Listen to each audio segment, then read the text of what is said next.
Assalamualaikum warahmatullahi wabarakatuh. Waalaikumsalam warahmatullahi wabarakatuh. Nawayna mitna wa ahluna wa aslafna wa abauna salihun. Anawatna fi niyatihim wa amalna fi amalihim. Wa ala hadihi niyah.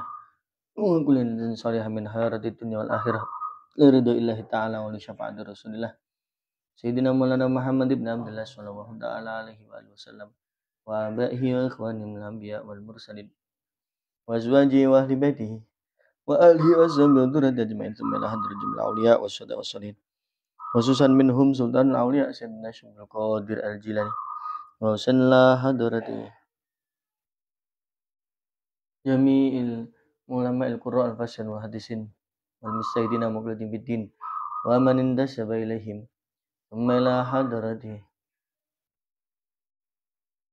jami'il mu'allifil kutubi allati ta'allamnaha wa alamnaha wa sanla hadrati mu'allif hadzal kitab Sayyidina Syekh Muhammad Jamaluddin Ibnu Muhammad Said Al-Qasi wa sanla hadrati sahibu Ihya al-Muddin Sayyidina Imam Muhammad Al-Ghazali Al-Tusi wa sanla hadrati jami' masyayikhina sanla hadrati Syekhuna Halil Badrati Magalan wa Syekhuna Hashim Asyari wa Syekhuna Abdul Karim Darbawi wa Marzuki wa Marsali Memang ya Maras Muhammad Idris Marzuki Abdul Mansur Babi Buasili Abdul Masum Jari Abdul Halik Ridwan Babar Marzuki Batu itu Zain Bamaftuwatul Biri Ma'ruf Zainuddin Bahnawi Abdul Karim wa sanla hadrati Mafadil Sari Mazbar wa Maimun Zubair Abdul Rahim wa sanla hadrati Muhammad Bashir Wasanus bin Yasin Barwani Basnawi Turahan Ajri Ba Khairuzat Amarab Irsyad Baham Jasnawi Wasanla hadrati Bahudari Abdurrahman Undari Bahmat Muhammad Undari Bahnarwi Dalhar Bahmat Abdullah Dalhar Basrat Maiman Magelang Bahadi Kiri Kusuma Muhammad Zaid Kiri Kusuma Wajuri Kiri Kusuma Banadi Kiri Kusuma Basa Mansur Pemangan Basalwan Pemangan Wasanla hadrati Babdu Syakuruna Sabo Nabi Muhammad bin Zain Mulahlah Barawal Ali bin Muhammad Mulahlah Loram Nabi Ja'far bin Muhammad bin Ahmad Al-Kafudus Wasanlah hadrati Ahmad bin Abdullah bin Al-Palatus Sabro Wabni Halib Ali bin Ahmad Wabni Halib Ahmad bin Ali bin Ahmad Wasanlah hadrati Mahdi Miyadir Iskandal wa jami' masyayikh hadil qaryah wal da'wah ila Allah Wasanlah hadrati Sayyid Ja'far Shadiq Sunan Kudus Raden Umar Said Sunan Murad dan Said Sunan Kalijogo Raden Fatah Demak Bintoro Wasanlah hadrati Sultan Hadirin Mbah Samsuri Basulaji Kali Haji Bab Turman Wan Sangsang wa jami'il waqifin wal waqifat wa mutasaddiqin musaddiqal mujahidin wal mujahidat wa mutamarat hadal ma'ad wa sanla hadrati jami'i abaina wa abaikum wa jami' masyayina masyayikum wa usulihim wa furu'ihim madhulku kalimah jami'in anallah yaghfir lahum wa yarhamhum darajatihim bil jannah wa yanfa'una bi asrarihim wa anwarihim wa ulumihim wa nafahatihim bid din wa dunya wal akhirah wa yaj'alna min isbihim wa yarzuquna mahabbatahum wa yatawaffana ala millatihim wa yasruna fi zumratihim ya wahya rabb al-fatihah Bismillahirrahmanirrahim Alhamdulillahi rabbil alamin Ar-Rahmanir Rahim Maliki yaumiddin Iyyaka na'budu wa iyyaka nasta'in Ihdinas siratal mustaqim Siratal ladzina an'amta 'alaihim ghairil maghdubi 'alaihim waladdallin Rabbi ighfirli wa liwalidayya wa lil mu'minina amin La ilaha illallah Muhammadur Rasulullah Fi kulli lamhatin wa nafasin 'adada ma wasi'ahu ilmullah La ilaha illallah Muhammadur Rasulullah Fi kulli lamhatin wa nafasin 'adada ma wasi'ahu ilmullah La ilaha illallah Muhammadur Rasulullah Fi kulli lamhatin wa nafasin 'adada ma wasi'ahu ilmullah La ilaha illallah Muhammadur Rasulullah Fi kulli lamhatin wa nafasin 'adada ma wasi'ahu ilmullah Allahumma awsil taqabbal sabadalik lahumul fatihah Iyyaka na'budu wa iyyaka nasta'in ihdinas siratal mustaqim siratal ladzina an'amta 'alaihim ghairil maghdubi 'alaihim waladdallin Rabbi ighfirli wa liwalidayya Alhamdulillahi rabbil alamin wa bihi nasta'inu ala umurid dunya waddin wassalatu wassalamu ala asyrafil anbiya'i wa imamil mursalin sayyidina wa maulana Muhammadin wa ala alihi wa sahbihi ajmain La haula wa la quwwata illa billahil aliyil azim. Amma ba'd.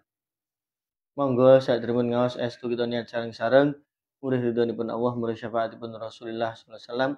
Saha dipun niati mudarusah mudzakarah eling pineling sareng-sareng saha diniati hadir wonten teng majelis ilmu. Saha dipun niati golek pituduh saha pitulunganipun Allah Subhanahu wa taala. Nerusaken kitab Mau'izatul Mukminin bab Kitabu Aqidah Ahlus Sunnah. Niki nerusaken sifat wajibe Allah. Wa annahu lan sak temene Allah. Wa annahu lan sak temene Allah. Wa annahu lan sak temene Allah Ta'ala halimaha luhur Allah. Iku samiun zat kang maha midanget. Basirun tur zat kang ningali. La ya'zibu kang ora samar an sam'ihi saking midhangetakene Allah apa sing ora samar apa masmuun perkara kang den rungu wa in khafiya lan senajan samar apa masmu walaya ghibulan ora samar an ru'yatihi saking oleh ningaline Allah apa sing ora yaghib apa mar'iyun perkara kang bisa ditingali wa indaqqa lan senajan lembut apa mar'i walayah cipulan orang ngaling-ngalingi sam'ahu ing pangrungune Allah apa bu'dun adoh walayat faulan ora nolak ru'yatahu ing oleh ningaline Allah apa dzulamun pepeteng wala yushibuhulan ora nyerupani sam'ahu ing pangrungune Allah wa basarahu lan ing peningalane Allah apa sam'un pangrungu wa basarul khalqi lan peningale makhluk kama la tusbihu kaya oleh ora nyerupani datahu ing date Allah apa sing ora nyerupani apa sing la tusbihu apa datul khalqi date makhluk kita sedaya kedah ngiyakini bilih Allah Subhanahu wa taala niku nggadahi sifat samiun basir. Allah niku nggadahi sifat kang maha midanget, maha mendengar, saha maha ningali, maha mirsani, maha melihat. Jadi Allah itu harus kita yakini bahwa Allah maha mendengar dan melihat. La ya'jibu an sam'i sam'un wa in khafiya. Yang mana pendengarannya Allah ini tidak ada yang bisa melemahkan. Seluruh apapun yang bisa didengar oleh Allah. Walaupun toh itu sebenarnya yang didengar tidak ada suaranya. Kalau makhluk itulah bisa mendengar kalau sesuatu yang ada suara. Jadi kalau Allah pendengarannya ini tanpa batas. Bahkan apapun yang tidak memiliki suara pun itu sebenarnya bisa didengar oleh Allah. Wala yaghibu an ru'yati mar'iyun wa indaqqa. Allah Maha melihat. Apapun sesuatu yang wujud ini pasti dapat dilihat oleh Allah. apa mawon sing wonten niku mesti iso dilihat Allah. Apapun yang ada pasti bisa dilihat Allah. Walaupun yang dilihat itu tidak punya visual. Tidak punya visual. Allah pun bisa melihatnya.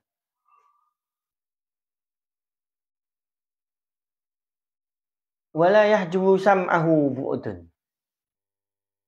Jarak yang begitu jauh tidak bisa melemahkan pendengaran maupun penglihatan Allah.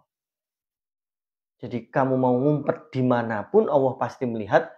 Kamu merahasiakan apapun yang kamu omongkan, baik kamu omongkan dalam hati maupun kamu lahirkan dalam lisan, Allah tetap dapat mendengar. Wala yatfa'u ru'yatahu dhulamun. Mau ngumpet dimanapun, mau kamu sembunyi dimanapun, mau kau gelapkan, itu Allah tetap melihat. La yusbihu sam'ahu babasarahu sam'un wa basarul khalqi. Kama la tusbihu dhatahu dhatul khalqi.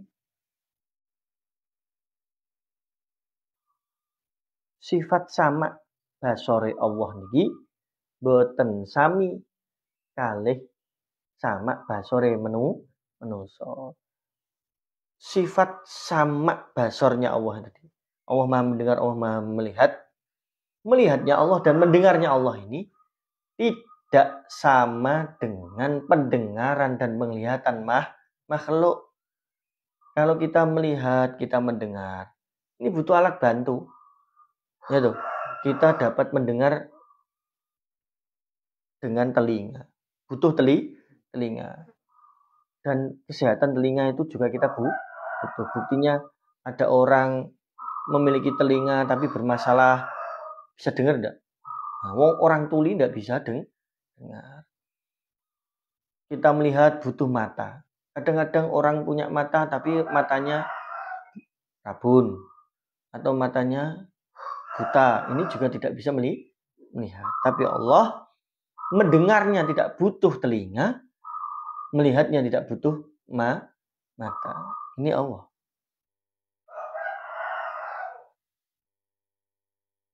Menurut riwayat dawuhipun Mbah Sanusi bin Yasin bareng,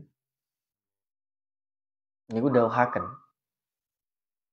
bilih beliau Mbah Sanusi bin Yasin niki pernah diajari oleh Man Maksum. Kalau pengen usul datang Allah, pengen makrifat sama Allah,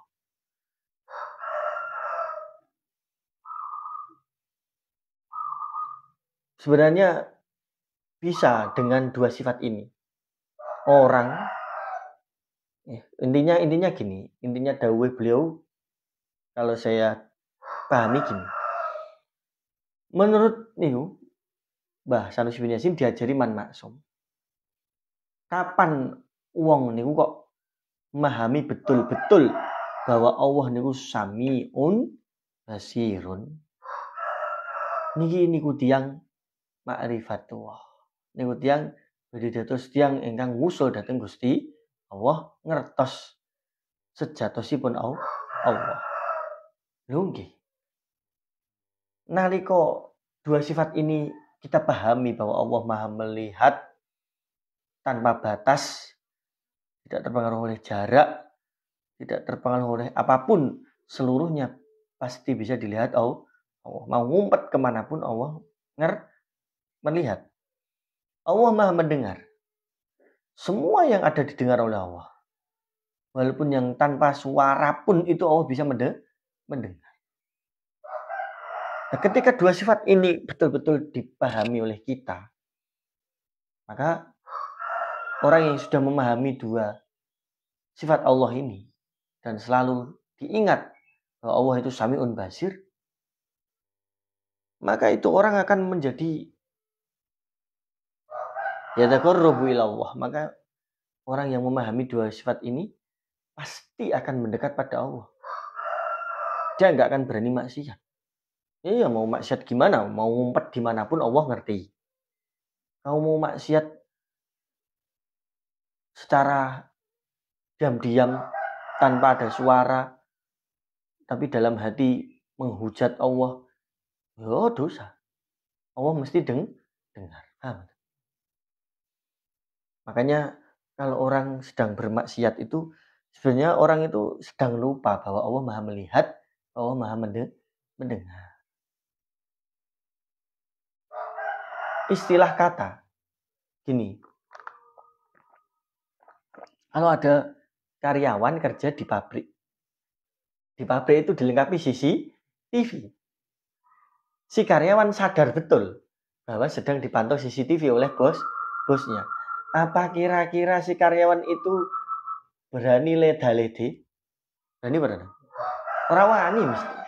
Mergo dhek sadar aku di CCTV yo, iki kok nek keset yo. Dipecat kan.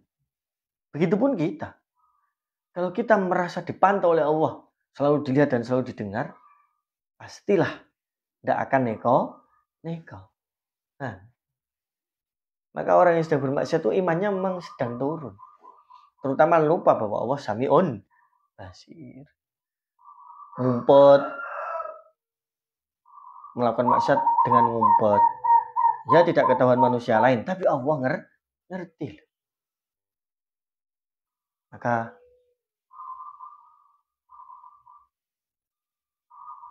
saya pernah diceritai oleh guru saya, di antara salah satu guru saya, yang diceritai oleh Habib Ali bin Muhammad Maulahillah. Dulu ada ulama niku ngetes muridnya. Jadi ada ulama niki seorang wali. Maksudnya seorang ulama niki sudah alim alamah mun waliullah.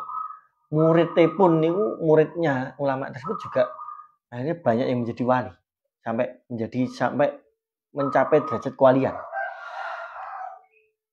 Waktu ulama ini mengadakan ujian akhir di pesantrennya, si ulama ini menyuruh atau mengumpulkan seluruh santrinya. Kemudian si ulama ini memberi tugas atau memberi ujian pada para santrinya. Ujiannya seperti ini. Wahai para santri, ujian yang terakhir ini adalah menyembelih hewan. Praktek menyembelih hewan. Maka sembelihlah hewan tersebut dengan sebaik mungkin. Sempurna mungkin, baik secara syarat rukun maupun sunnah. Silahkan melakukan tugas tersebut dan carilah tempat di mana agar temanmu tidak tahu, agar tidak ada yang saling nyontek, agar tidak ada yang bisa melihat. Akhirnya ini seluruh santri itu langsung bergegas, bersiap-siap. Ada yang langsung mencari pisau yang paling tajam, ada yang mengungkal, ada yang langsung mencari tempat untuk penyembelihan yang ditugaskan tadi.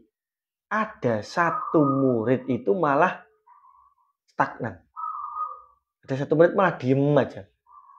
Nggak mengambil pisau, nggak mengambil apapun. Nggak berusaha menyembelih hewan, dia tidak. Akhirnya ulama ini tanya, Kang, wong liyane wis do cokat jaket kok awakmu tengok-tengok lah apa, Kang? Ini ulamanya seperti itu, ulamanya bertanya seperti ini karena ulamanya ini ya pura-pura enggak tahu gitu. Kenapa kamu kok enggak ikut melaksanakan tugas tadi? Akhirnya satu santri ini yang malah diem saja ini akhirnya jawab, lah pripun Mbah Yai, tugasin jenengan niku mau lah jenengan dawuh jengken kula nyembelih kanthi sak sempurna-sempurnanipun sak sae nipun. Tapi jenengan ugi dawuh ken goleki panggonan sing boten wonten sing ngertos.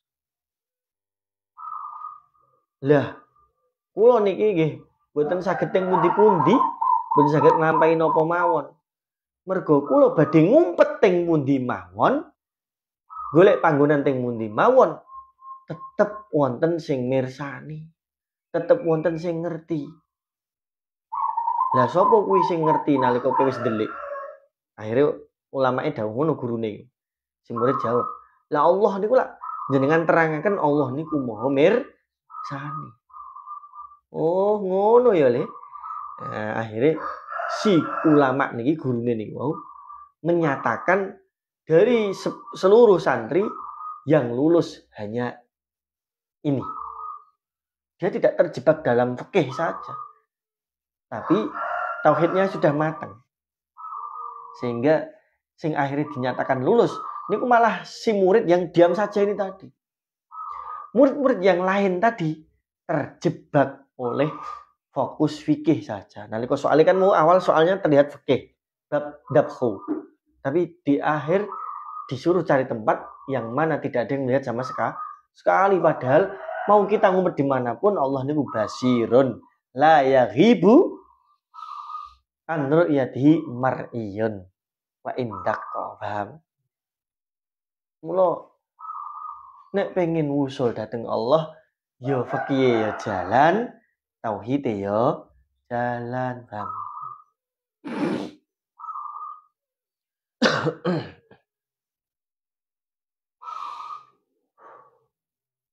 Ngono lho. Lah akhirnya si niku sing dinyatakan lulus dan pun dados kekasih pangeran ning.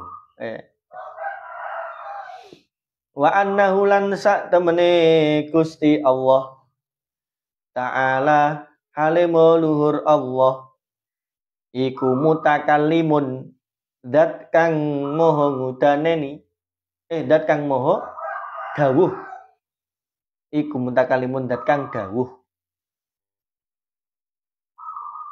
amirun tur kang merintah nahin tur kang nyegah waidun tur dat kang janji mutawaidun tur dat kang ngancam.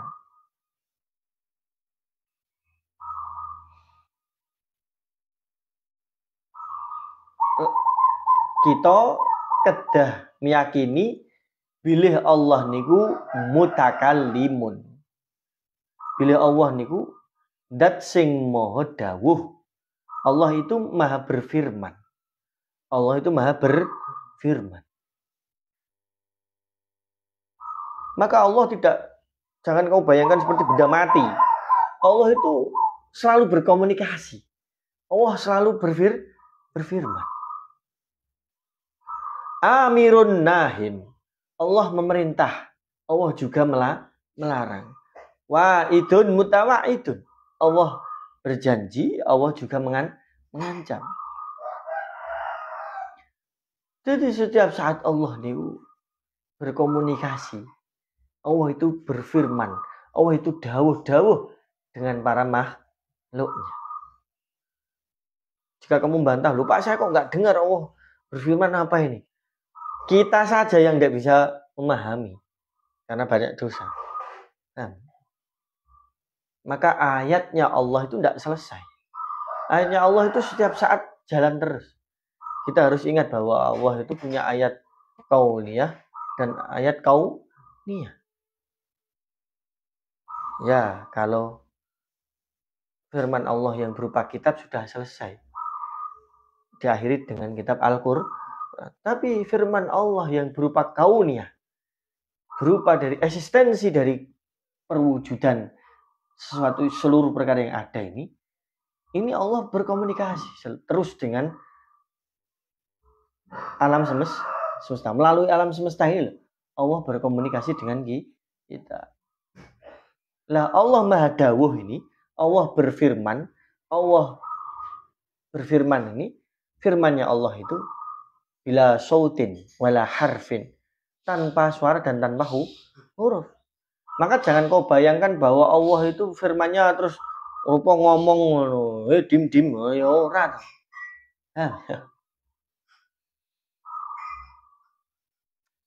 Maka kalau kita meyakini bahwa Allah selalu berfirman,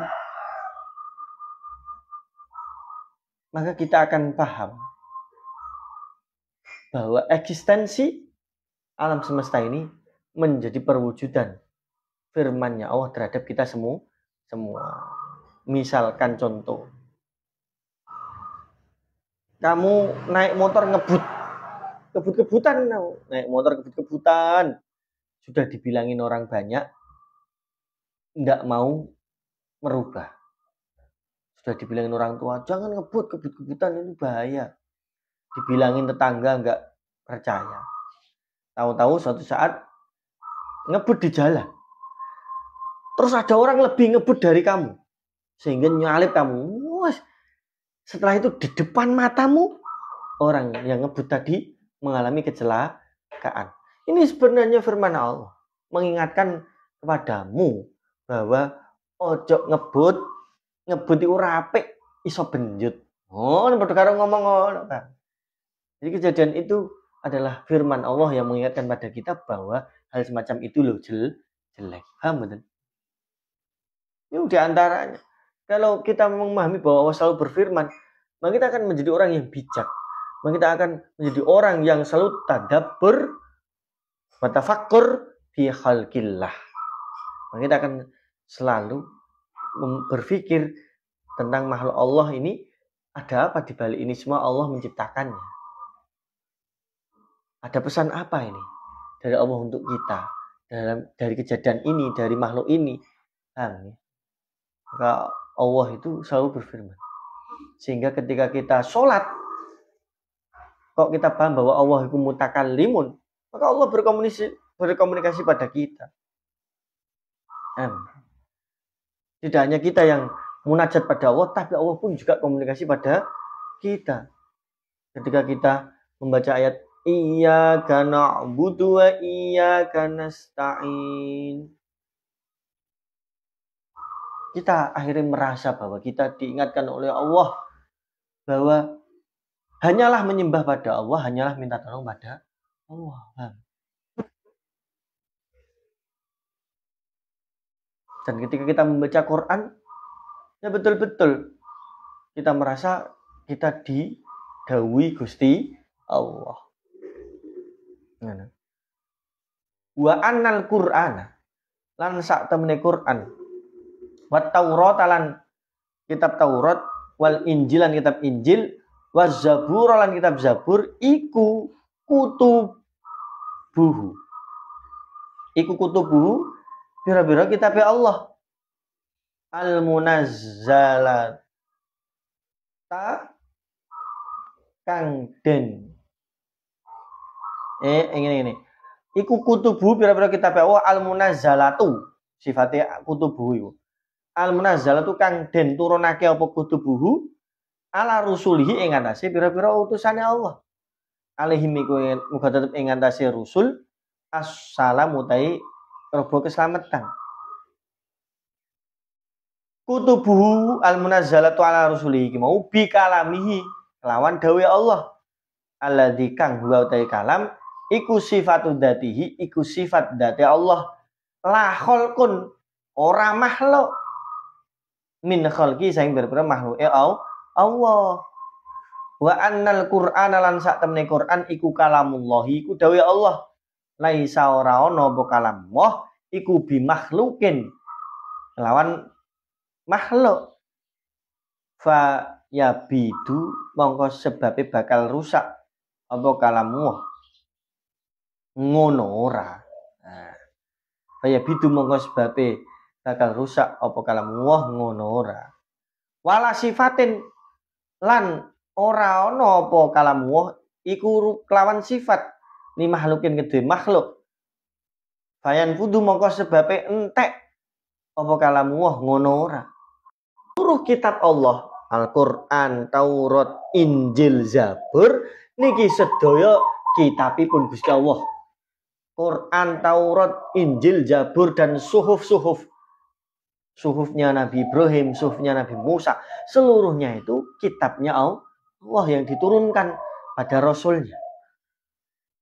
Yang mana kitab-kitab Allah ini adalah firman Allah, adalah dawuh Gusti Allah. Tapi perlu diingat bahwa dawuhnya Allah atau firman Allah, kalamullah itu tidak makhluk.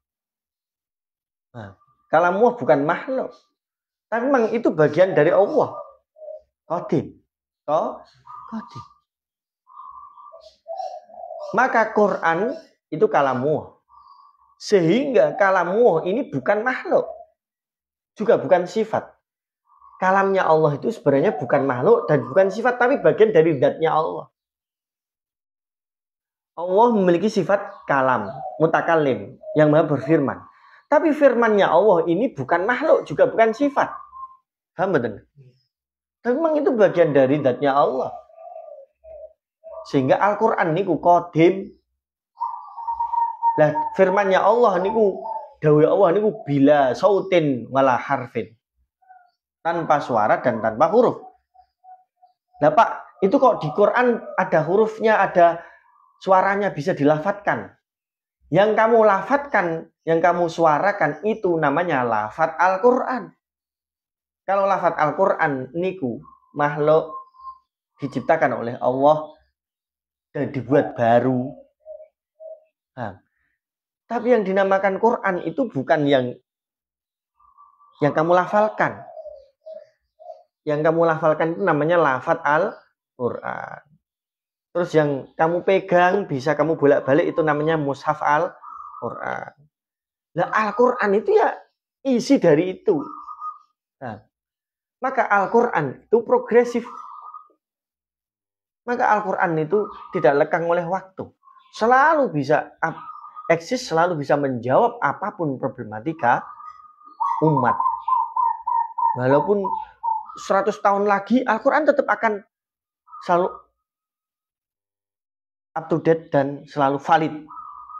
Karena Al-Quran itu kalamuh, yang mana kalamuh itu tanpa batas, yang mana kalamuh itu qadim.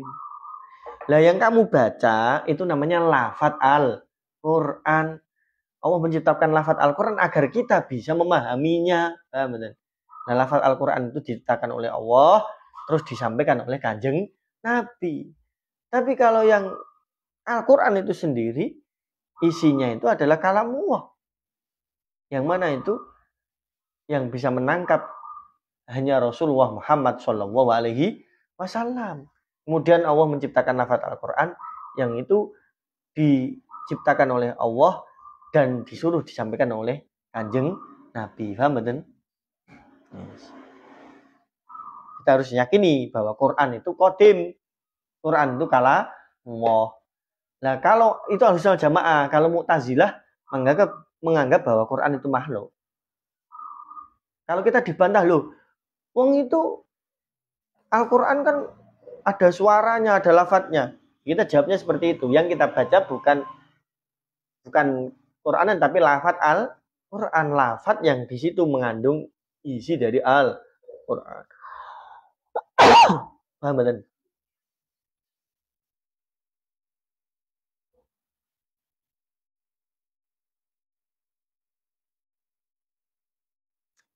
Jadi kalamullah bukanlah makhluk. Kalau makhluk maka nanti akan selesai. Kalau memang Al-Quran itu makhluk, maka mungkin saat ini sudah selesai. Untuk up to date-nya atau untuk keabsolutannya atau untuk keilmiahannya mungkin sudah selesai. Ya, karena sudah berapa ribu tahun ini, sudah 1446 lebih. Maka sebenarnya sudah kadaluarsa. Kalau dianggap makhluk mestinya sudah kadaluarsa. Kayak contoh, misalnya ada orang mengarang tentang buku pelajaran bahasa Indonesia. Buku pelajaran bahasa Indonesia yang dikarang di era 80-an, di era sekarang sudah tidak up to date. Sudah tidak terkini lagi, sudah tidak ilmiah lagi, ketinggalan zaman. Tapi Al-Quran tidak pernah ketinggalan zaman. Makanya itu menunjukkan bahwa Al-Quran itu bukan makhluk. Quran juga bukan sifat. Karena kalau sifat pasti akan habis. Pasti akan terbatas. Maka ketika kalamullah itu, ketika Al-Quran kamu anggap adalah sifat pengetahuan, maka kalau kamu labeli bahwa Al-Quran itu sifat, maka akan habis. Contoh, ada orang mengarang tadi buku bahasa Indonesia. Buku bahasa Indonesia itu adalah sifat pengetahuan dari orang si pengarang, ada batasnya. Ketika itu yang dikarang adalah untuk tingkat SD, maka ketika ada orang yang tingkat SMP yang nggak menggunakan itu lagi, ya, terbatas dia. Tapi kalau Quran tidak, universal dan selalu progres. Itu menunjukkan bahwa Al-Quran bukan makhluk, juga bukan sifat, tapi Al-Quran adalah kalamullah, yang mana kalamullah niku adalah bagian dari zatnya Allah Subhanahu wa ta'ala. Ngoten nggih. Mohon mugi-mugi kita sedaya saged nerapaken sifat-sifat Allah niki teng ngene kehidupan kita sedaya. Al-Fatihah. Bismillahirrahmanirrahim. Alhamdulillahirabbil alamin. Ar-Rahmanir Rahim. Maliki yaumiddin. Iyyaka na'budu wa iyyaka nasta'in. Ihdinas siratal mustaqim. Siratal ladzina an'amta 'alaihim ghairil maghdubi 'alaihim waladdallin. Rabbi ighfirli wa li walidayya wal mu'minina. Amin. Assalamualaikum warahmatullahi wabarakatuh.